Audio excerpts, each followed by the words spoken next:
Шановні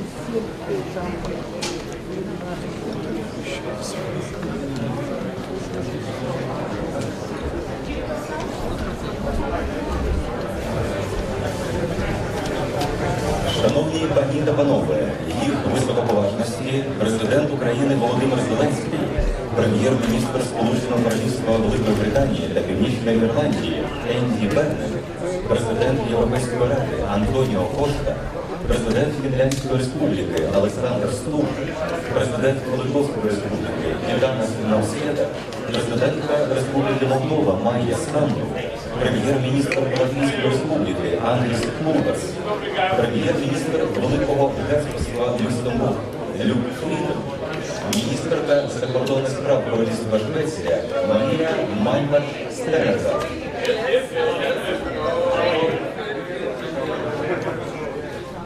We just spoke about your children. We're very proud that your children studying here.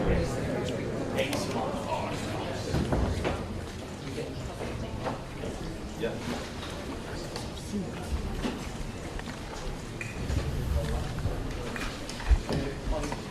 So people will join online.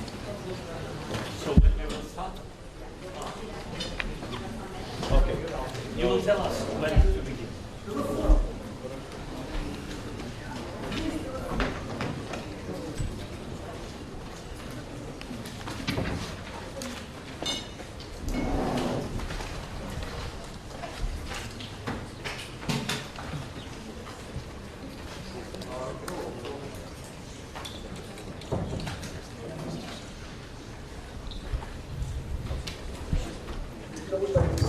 Czołem. Jestem podłączony, ale jeszcze się nie zaczęło.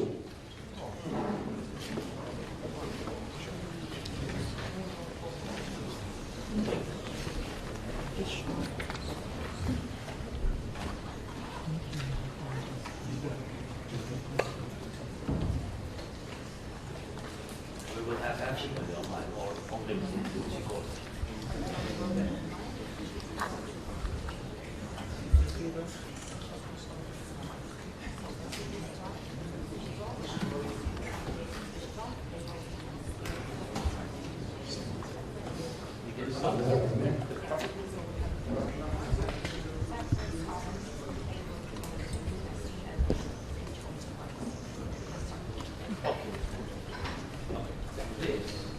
You're very welcome. Thank you, President. Ladies and gentlemen, welcome to this meeting of the Coalition of the Willing here in Kyiv on the 35th Independence Day. We're proud to be with you, President, and we show our support for all Ukrainians on this important day. It's obviously my first meeting in the chair. Good to get to know you all, and thank you for the warm welcome. I am proud of what my predecessor, Keir Starmer, did to bring this coalition about, and I will continue to give it my full support, and I look forward to working with all of you. I want to start by thanking you for the stand that you have taken, your countries have taken, in facing Russia's brutal invasion. Obviously, we're proud of the role the UK has played at the heart of that. And I am here today on my first overseas visit as Prime Minister to assure you that the UK government will continue to back you, Mr. President, 100%. I've only been in office a short time, but already in that time, Russia has threatened the UK for its support for the Ukraine, and I know other countries here have faced similar threats. It just shows that what we are doing is having an impact, and we should stand firm together. We will not be deterred, and we will support Ukraine, defend their right to independence until we reach a just and lasting peace. So it's a proud moment for me to pick up the reins. I will pick up, as I said, where Keir left off, alongside Emmanuel and Friedrich. I won't speak for long, being my first meeting, but I want to make 3 substantive points, if you will allow me, before I turn to President Macron. The first message that I am getting loud and clear from the President and from all of our colleagues here in Ukraine is that it needs more help to protect its people and to protect its skies right now, and particularly to get them through the winter that lies ahead. And it's good that we're meeting ahead of that winter. It's clear Russia is running out of options. So Putin is now hoping he can win through a campaign of terror using ballistic missiles against Ukrainian civilians. And we saw a children's hospital hit recently, a kindergarten. This can never be the route to victory, and we need to be clear in sending that message today. It means doing everything we can all do and working with our allies as well beyond this coalition to dig into our own stocks of air defence, also to support others in digging into their stocks to protect Ukraine from the missiles that are falling now. And I think this is a first order issue that we need to consider and work on together, providing that air defence that Ukraine desperately needs. We need to stop Russia launching missiles in the first place with sanctions that cut off their military supply chains and support for Ukraine's long-range campaign. The UK was the first to gift long-range weapons to Ukraine back in 2023. Volodymyr has now asked that we share our Storm Shadow technology so that Ukraine can build these capabilities themselves. I am pleased to confirm today that I have approved that request, and that British and French industry, and we thank President Macron and his colleagues too, that we will now work with Ukraine to take this capability forward. I'm also asking British industry to get behind Project Freya to provide a lower cost alternative to US Patriot systems for intercepting ballistic missiles. My second point is this. In order to speed up Putin's realization that he cannot win this war, Russia needs to feel the pressure. They are already struggling to fund their war chest. Despite spiking oil prices, Russia's overall energy revenues are down and they have a record deficit. But we need to do more to squeeze their oil and LNG exports. We should together, colleagues, keep up our coordinated action on the Shadow Fleet, as you all discussed in Paris in June. And we should get behind the US Congress as they consider the Graham Bill and encourage them to ratchet up US economic pressure. My third point is that we should now also be clear on how this war will end. No doubt we will continue to hear desperate claims from Russia that their victory is inevitable and that they will escalate if Ukraine does not negotiate on their terms. We should expose this false narrative. The clear message to Putin should be that Ukraine will never give up territory that Russia cannot win on the battlefield, and negotiations must start from the line of contact. On that basis, we should keep pressing Russia to agree to a full and unconditional ceasefire now and work with the US on that effort. I know this group has done a huge amount to prepare the ground for peace, and I thank you all for that. We have clear plans in place for the multinational force Ukraine, and I'm pleased that the operational headquarters will be moving to the UK in the autumn.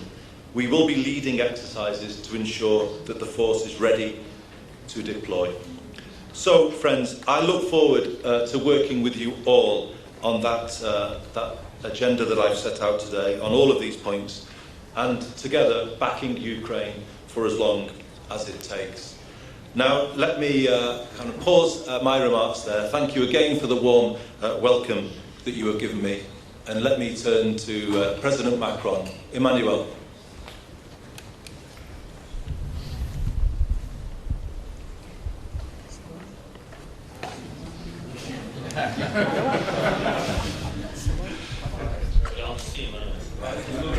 He doesn't. No, we see you. We see you now. We want to hear Can you hear me? We can hear you. Loud and clear now. So do you hear me now? Yeah. We can. Okay. Okay, thank you, Mr. Prime Minister, thank you, Andy, and happy to see so many of you with Volodymyr today, and let me first say that we want to warmly congratulate Ukraine on the occasion of its Independence Day. 35 years ago, the Ukrainian people made the irreversible choice of independence, sovereignty, and democracy, and we are extremely proud to be with you. I will go straight to the point to say we met all together 13th of July, and we were all together the 14th of July to reaffirm this solidarity and as well to decide a new coalition. And I have to say that all the signs show it's becoming harder for the Russian leadership now to hide from its own population the real cost of this war and the strategic failure it has become. And it's a very important moment for all these reasons. I will have a few points. First, short-term action to support Ukraine. The last weeks were very clear about the fact that we have to accelerate the delivery of interceptors. And we had this coalition, the Freya coalition, and the integrated anti-ballistic missile coalition launched the 13th of July. I think it's very important that all of us accelerate in terms of delivery. We had a 2-hour discussion 2 days ago with Volodymyr, so I don't want to be longer here, but we will accelerate on the French side everything we have available. But we will accelerate as well with colleagues the licensing in order for you to produce more of this capacity. But it's very clear that the fact that Ukraine is short of interceptors and anti-ballistic capacities have direct consequences on people's life. On the short-term measures, energy is very important, so we will follow up as well the initiatives being taken in order to help you to prepare the next winter. And the third point is about finance and the acceleration of the disbursement that you need for your budget. The second category of action is, as you perfectly said it, Andy, the pressure on Russia. I cannot say better than you did about the necessity to increase the fight against Shadow Fleet. It's efficient. And we must double down our efforts regarding sanctions and restrictive measures and strengthen our coordination while avoiding risk of escalation, obviously. And our ministers of defense and foreign affairs are already working on this. And I suggest that we convene in a few weeks' time a ministerial meeting dedicated to the fight against the Shadow Fleet in order to make sure that everywhere we can act, we do it. We should also be mindful that Russia will try to escalate against European countries in order to deter them from assisting Ukraine. And I want here to reiterate my solidarity vis-à-vis all the colleagues being targeted or have been targeted during the past few weeks. And it's clear that NATO countries will be targeted and the provocations will multiply. We need a proper, we have to follow up what we started to do in NATO in order to ensure a robust posture. But the bottom line is, for me, very clear: keep calm and carry on. My third point is about the security guarantees. It's very important we continue to demonstrate our resolve and our readiness when it comes to the security guarantees we have decided. And the full-scale exercises that will be conducted by precisely our coalition in October and November will demonstrate its operational preparedness and its ability to act once hostilities have ceased, and it's very important. And this is one of the key elements of relevant negotiations when Ukraine will have decided them. And it's extremely important that we clearly work collectively on that. My last remark will be that we took a series of sanctions against Russia. And I had the occasion to share that with Ursula a few weeks ago. But there is a big change if you look at the figures during the past few weeks and recent months. Now Russia is buying diesel, oil and gas from third countries because of our action on Shadow Fleet and because of the very efficient action being organized by the Ukrainian army.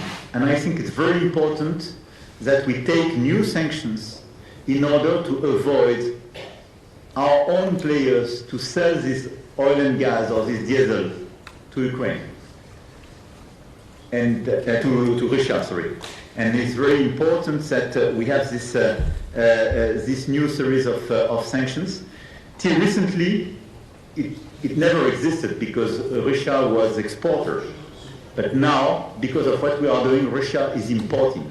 Obviously, we will never be efficient vis-à-vis Belarus, but we will be efficient when you see that part of this diesel or this gas is bought to Swiss companies or some other companies. I will stop here, but once again, let me reiterate our support and solidarity to Ukraine, especially in this very important day, and reiterate our admiration for Ukraine's courage and reiterate the commitment of France and this coalition of the willing to you. Thank you.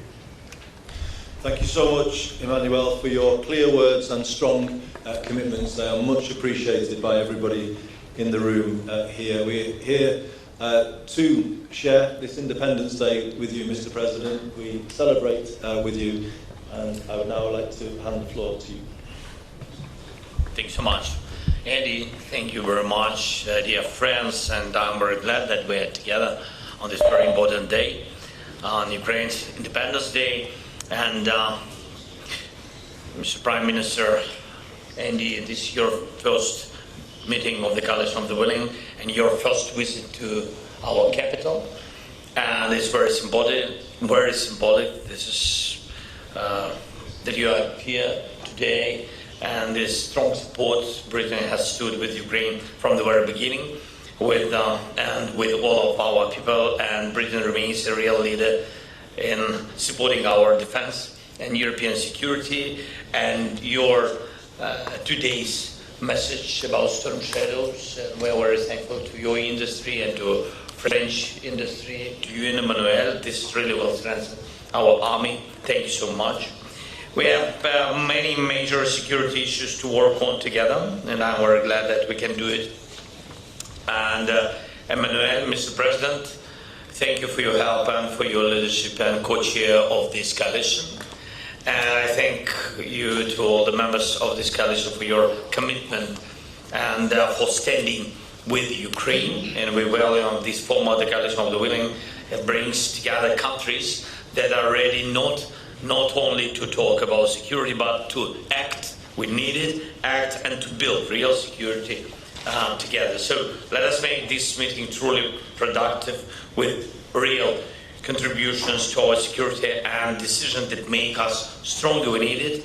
Russia continues its attacks and ballistic missiles. Yesterday we spoke about it with details. Today we will continue, and so we need to make sure that the winter package of air defense will be in Ukraine, and we need winter package of Patriot missiles, and we need, and that we hope that we will have this package. We need at least 300 Patriot missiles for the winter and for the cold month.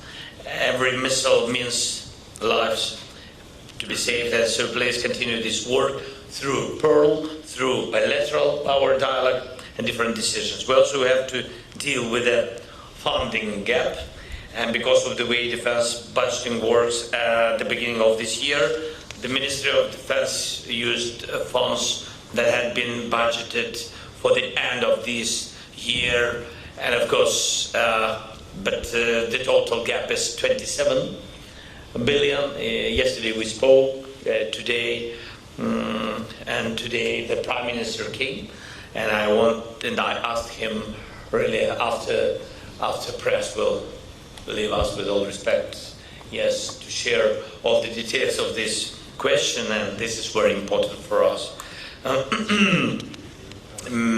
One of the main options is to bring forward part of the European loan funding plan for the next year and make available it for this.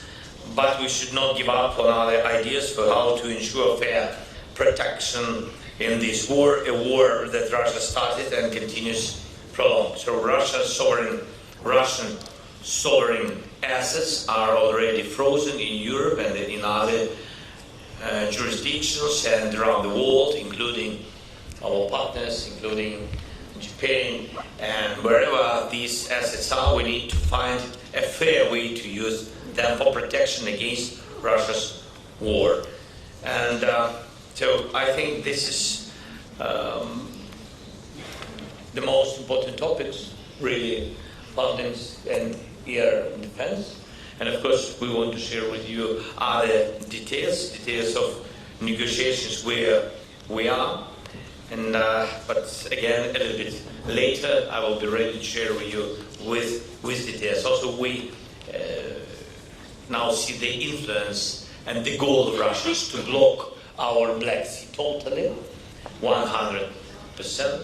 We understand what to do, but it's not simple. But I think with your support and with the support of all our partners, and of course of the decisions of EU, and we want to speak about solidarity lanes and etc. different instruments, what we can use to unblock, not only with weapons. So how to unblock a sea corridor and etc. I think this is important things, and also I'm very thankful that so we have so many partners on VTC, and we have Ursula, and we have here Antonio. Antonio, thank you so much that you are here. Here one very important point, and of course Ukraine's EU accession, and I hope that we will find today time to speak about it, about our future. Thank you so much, dear friends. Slava Ukraini. Thank you so much, Volodymyr. Strong points there about finance, defence, the Black Sea issue that you raised, and we will return to those issues in the summing up at the end of our meeting today. Prime Minister Meloni, could I call you next? Just a pause, and sorry for interrupting. So we have to ask press to have a lunch. Colleagues, it will continue in the closed format. We don't get the press.